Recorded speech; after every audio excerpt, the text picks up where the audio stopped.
You'll do as I say." She said that to me as she was about to make a request. Having unintentionally seen something of hers, I was overwhelmed by guilt, or something similar. I had no choice but to listen to her. How did this happen? Well, my name is Tyler. Currently, I run a quiet coffee shop on the first floor of a building. When I say coffee shop, I'm not talking about the trendy ones serving flashy-looking drinks, but rather the ones that specialize in coffee, essentially, old-fashioned coffee houses. I've always loved coffee. Before I realized it, I found myself running my own place. I researched coffee beans and brewing techniques, worked hard to make the best coffee. After much dedication, I finally had my own shop.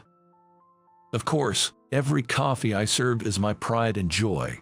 For those who aren't fans of bitter tastes, I also have a variety of items like café au laits, suitable for beginners. I've created light meals that go well with coffee. It's truly a place made for coffee lovers.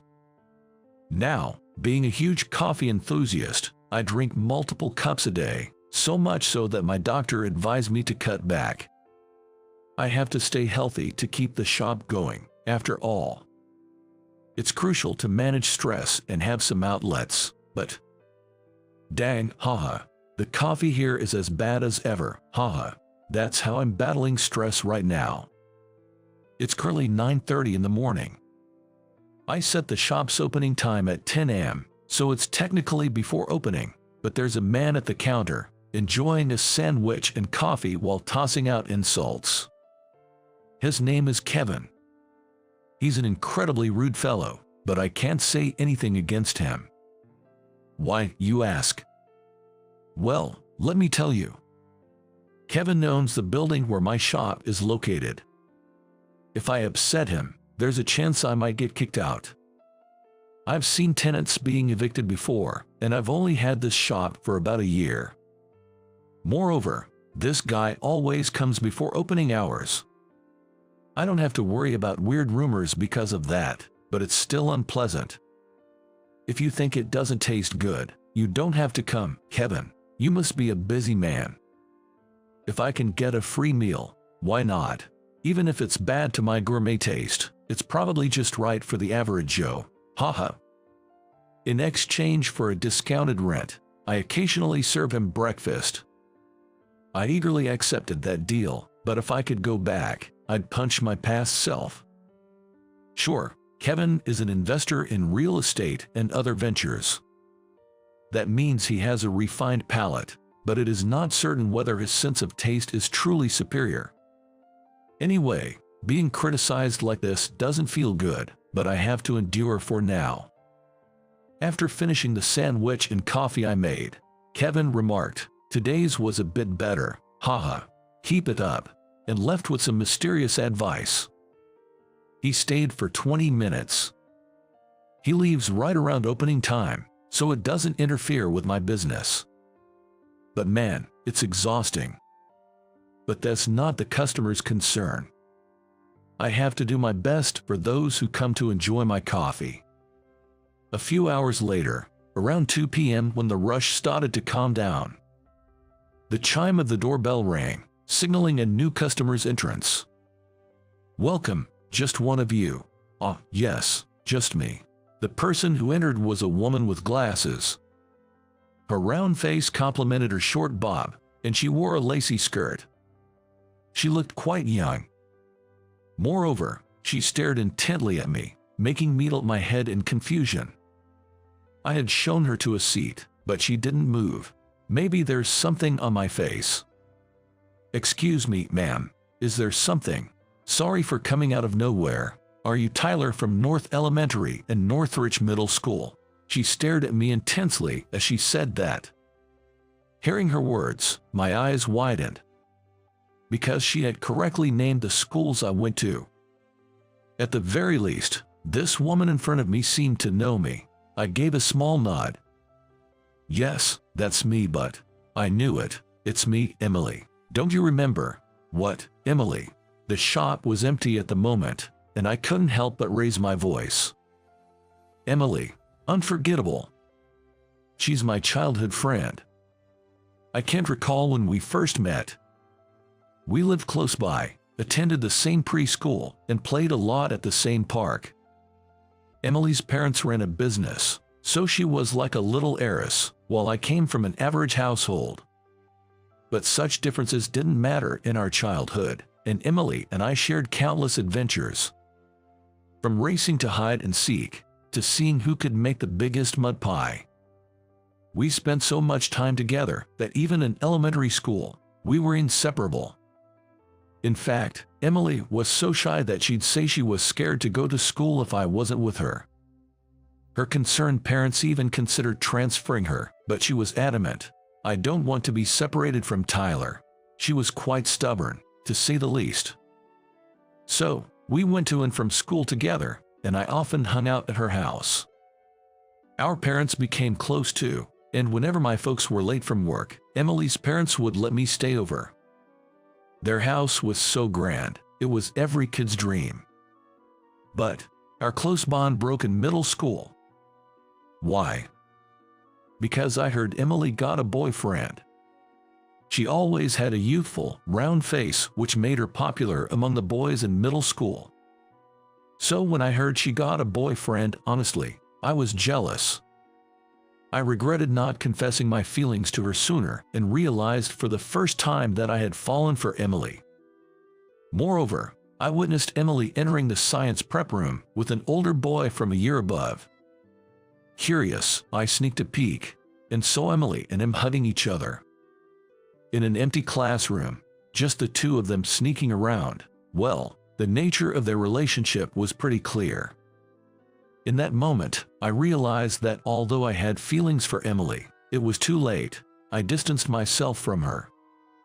Can't blame me, right? The senior she was with was good-looking, and I felt I couldn't be by Emily's side. At the very least, I didn't want to stand in the way of her happiness. And so, our connection was broken. Emily reached out a few times after starting high school, but I never felt like responding. Eventually, her messages stopped coming. But now, after all this time, why is Emily standing right in front of me? We hadn't met since becoming adults, so I didn't recognize her immediately. But now, even with makeup, she's unmistakably Emily. I'm so glad. You remember me. How could I forget? But why are you here? I saw your cafe in a magazine, so I just had to come. Come to think of it, my cafe had been featured in magazines a few times. Apparently, Emily saw one of those and decided to drop by. Thanks for coming. Feel free to relax and stay a while. Tyler, do you have time later? Huh? There's something I really need to ask. I know it's presumptuous to suddenly show up like this, but you're the only one I can ask. Emily looked desperate and anxious. It seems there's a significant matter at hand. Seeing her distressed, I took a quick glance at the clock. Okay, I understand. My cafe closes at 6 p.m. Can you come by afterward? I'll treat you to a coffee, considering you've come all this way. Thank you. I felt bad leaving Emily in her current state, but I couldn't leave the shop during business hours. We decided to meet up later, and Emily left for the time being. By the way, my cafe operates from 10 a.m. to 6 p.m. I don't offer a breakfast menu because I want customers to savor their coffee. With that thought, I decided to prepare a coffee for Emily and watched her leave. After 6 p.m., when the shop had closed, Emily returned. With no other customers around, she seemed a bit more relaxed. I offered her a low-caffeine latte and took a seat opposite her. It reminded me of the times we used to hang out at diners, sipping on soft drinks and chatting away. But now, there wasn't time for nostalgic conversations. She looked too troubled. So, what did you want to ask? I know it's a strange request, but please, will you pretend to be my boyfriend? What? Emily nearly bowed to the ground as she begged me. I, on the other hand, was surprised by the unexpected request. Why on earth would she ask such a thing? Curious, I listened to her story. Given that Emily was a CEO's daughter, her father had been pressuring her to get married and even set her up for an arranged date. The other party was an acquaintance of her father's, and for Emily, who isn't particularly social, it was a complete hassle. So, on the spot, she told them, "I already have a boyfriend," to refuse the arrangement. However, he said he fell for me at first sight from my photo and wouldn't take no for an answer. He said I could bring my boyfriend, and he'd be willing to talk. I'm kind of in a bind now since I said I had a boyfriend. Sounds like quite the assertive guy. Please, just this once, Emily pleaded, bowing her head again. Sure, I've known Emily since we were kids, and if asked about our past, I could easily talk about it. It might even be easy to play along. An image of Emily's dad flashed in my mind, but seeing Emily right in front of me, desperate, I posed a question. Don't you have a boyfriend now? I remember you had one in middle school, or at least some guy friends. What? No, I don't. I've never even had a boyfriend. What? Emily looked shocked, but I was even more surprised. I was sure Emily had a boyfriend in middle school. But when I mentioned that, did I ever say I had a boyfriend? But, what about you and that senior in the science prep room? Oh, that, Emily was surprised that she was being watched, but the person she was meeting with at that time was her friend's boyfriend, and they were discussing a friend's gift. And when she almost tripped, the senior caught her. That's what I had witnessed. So that's why you suddenly became distant in middle school. Well, I thought it would be problematic if there was a misunderstanding. Right. I had never heard directly from Emily about having a boyfriend. Just got that notion from mutual friends and the situation I had misunderstood. Back then, I was so shocked, I didn't even try to clarify. What's that? I was so hurt at the time. Why didn't you ask me? I didn't have the courage to. Sorry. I genuinely apologized. From Emily's perspective, I had suddenly become distant and didn't even reach out. It's only natural for her to feel hurt. Pouting, Emily said, "If you feel guilty, then do as I say." With that, I agreed to her proposal. Being Emily's pretend boyfriend, even temporarily, isn't so bad, right? That's what I thought, but then, why is Tyler here? Kevin. We were set for a formal date in a rather fancy restaurant, but to my surprise, the other party was none other than Kevin. Oh boy, this is looking pretty bad. There's even a chance I might get kicked out of the place. But by agreeing to act as Emily's boyfriend, I had already risked offending Kevin. So, it was already too late to back out. I decided to focus on protecting Emily. Though I had that in mind, the meeting turned out to be a disaster. Kevin went on and on about how bad my taste was. This guy has no taste buds whatsoever. He always serves turbo coffee. He's barely scraping by thanks to some online reviews, but he's just a pool cafe owner kept afloat by a few loyal customers. He's not good enough for you, Emily. I don't know what he told you, but you shouldn't be with this loser. I was amazed at how condescending he could be. For the most part, I just let it slide. But Emily's reaction caused an even bigger scene. Enough. Don't mock Tyler. You probably don't know much about coffee, do you?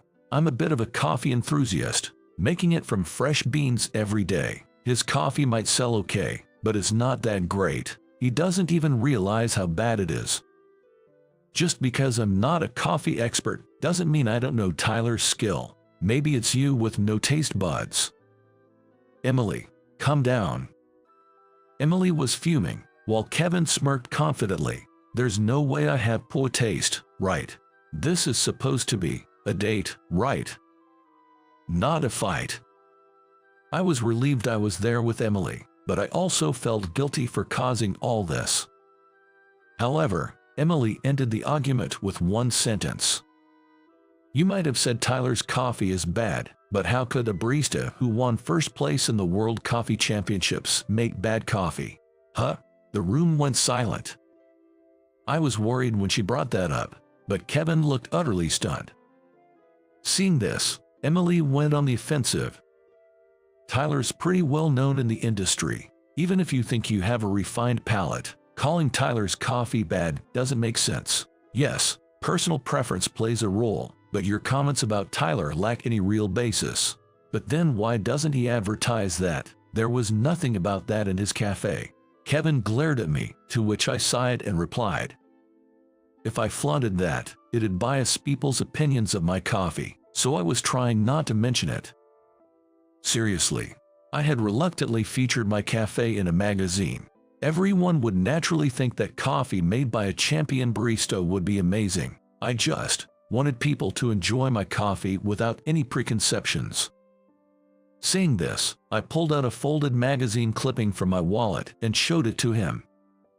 Honestly, I was genuinely happy to be featured in the magazine, and I kept the clipping in my wallet as a sort of good luck charm. Seeing this and realizing that the story was true, Kevin began to wince and shake. Despite all his complaints, he still came to drink my coffee. He probably recognized its quality. His ego probably couldn't handle praising coffee he thought was made by a regular Joe like me. That's why he'd been belittling me so much. But I knew that there were plenty of people who truly appreciated my work, so I could brush off Kevin's ranting. In the end, Kevin stormed off saying, "You'll regret this," and the date was called off. We decided to head home. I'm sorry. Do you think you will get kicked out of the building? It's okay. Even if we do, they'll give us some time. If it comes to that, I'll just try my luck somewhere new. Saying this, I escorted Emily back to her family's home. While I was concerned about the cafe, I felt good about standing up for Emily. But now that this was over, would Emily and I drift apart again? The mere thought filled me with a deep sense of loneliness. It felt a lot like when I heard Emily had gotten a boyfriend. Did I want to be away from Emily again? No, definitely not, especially after rekindling our bond. This time, I want to be right by her side. Hey, Emily, what's up? I stopped walking, and she did too. Looking straight into her eyes, I declared, I've always loved you, Emily. I want to be your real boyfriend. Though my heart was racing, Emily, tears in her eyes, whispered, I've waited so long to hear that, and she embraced me. Despite my romantic confession, our surroundings shifted dramatically after that. First, after confessing, I immediately headed over to Emily's parents' home to greet them after a long time and to get down on one knee, saying we're officially dating now, so please don't bring up any arranged marriage talks. Her parents, especially her father, were pretty furious that the date had been disrupted. When the main culprit turned out to be me, he didn't seem to change his opinion. Well, he's a CEO after all. He probably wanted his daughter to marry someone of appropriate status or wealthy. However, Emily secretly recorded the whole encounter with Kevin during the matchmaking and played it back, saying, Dad, you really can't judge a person. Hearing Kevin's rude remarks, Emily's mother chimed in. If Emily has to marry someone like that, I'd rather she be with Tyler. With that, we gained an ally. In the end, her father gave in, and we were allowed to date. As for the cafe I was worried about, I didn't get kicked out. Actually, Kevin was no longer the owner. Emily's father, as a way to make amends, bought several buildings owned by Kevin. Turns out, Kevin had a habit of berating other tenants in the building, just like he did with me. He got sued by a bunch of them. The settlements put a significant dent in his finances. The real estate world has its interconnections, so Kevin's been feeling pretty cornered. Emily's father was furious, saying, he dare hurl those nasty words at my daughter. It seems he took various steps to set things right.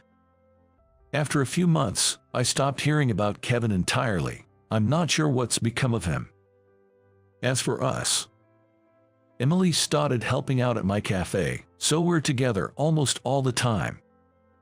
Though we've only been dating a few months, it feels like we've known each other forever. We've even talked about getting married on our first anniversary. Why not marry right now? We want to enjoy our relationship a bit longer, that's all. For now, I just want to be la vie de vie with Emily. In a few years, though, we'd be married, blessed with children, and the cafe would be booming. But that's a story for another time.